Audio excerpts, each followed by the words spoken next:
we want to give honor to State Representative Pat Proctor, who has done so much in the area of elections integrity, being the chairman of the Elections Committee. We wanted to give him the opportunity to speak briefly to you today before we take up the congressional debate. So if in fact Pat would come forward, please give a hearty 2nd Congressional District welcome.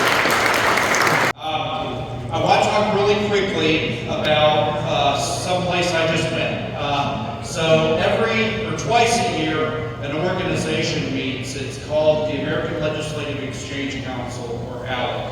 And what it is it's a group of conservative legislators from every state in the country. And a couple times a year, we get together and we talk about what we're doing in our states, so we can get ideas, so we can come back to our states, so we can implement those good ideas and make them better. There's a saying that you hear a lot in ALEC that the states are the 50 laboratories of democracy.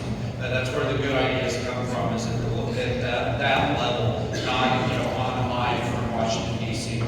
And in that organization, I'm the chair of the Homeland Security Task Force.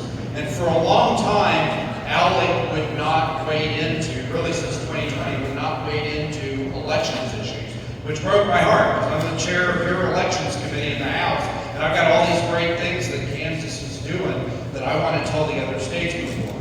Well, they've finally broken the seal on that, and the reason is because of our borders being flooded with illegal aliens. If you're on my Facebook, you might have seen me talking. One of the facets of that is they're trying to change the legislative makeup of the country by shipping illegals into these blue states, because everybody who needs to leave California and New York is fleeing for red states. And so they're trying to replace that population with illegal aliens before the next census in 2030, because they'll get counted. And that goes to how many Congress people they're going to get, and it goes to how many electoral votes they're going to get in the presidential election. So we have got to get Donald Trump elected so that we can put these people on buses and we can send them back where they came from.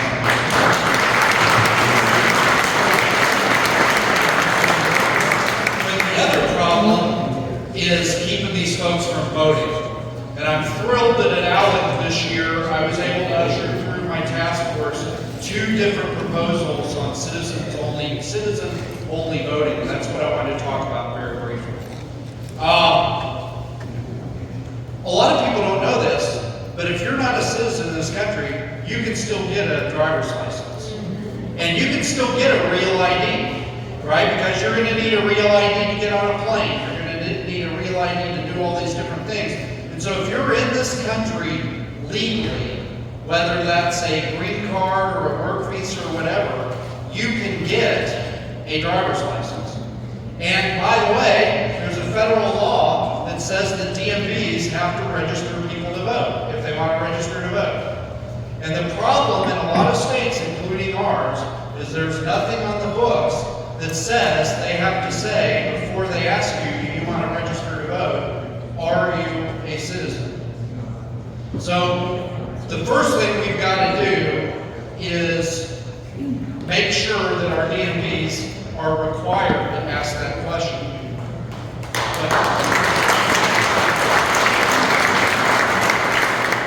After they ask the question, that person's still going to get a driver's license.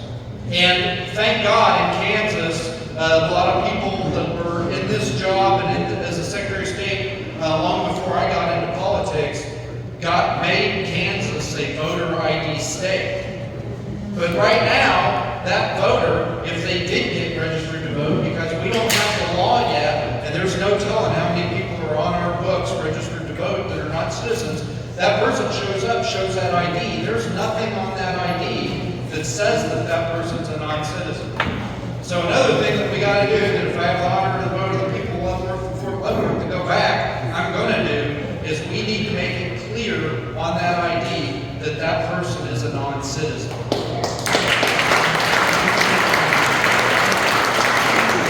But like I said, we've got this whole bunch of people on the rolls that we don't know if they're citizens or not. So we've got to go back got to check. And there's a database called the SAVE database, but there's also some other databases out there. If somebody applies for a benefit, whether it's food stamps or it's Medicaid or it's a student loan or whatever in this state, we need to make sure that those records are available to our county elections officers and to our Secretary of State's office, so we can get non-citizens off our voting rolls. They have no place there. They have no place there. The final thing, and because we're short on time, but the final thing, it is in our Constitution that you cannot deny a U.S. citizen the right to vote. Because our framers, you know, in the state and in the U.S. framers, constitutional framers, it was obvious to them that only a U.S. citizen should be able to vote. So the way the Constitution of the United States and of the state of Kansas are written that you can't deny a U.S. citizen the right to vote. But what's not in our Constitution, which terrifies the heck out of me, is that if you're not a U.S. citizen, you can't vote. And you might think, well, that's a stretch.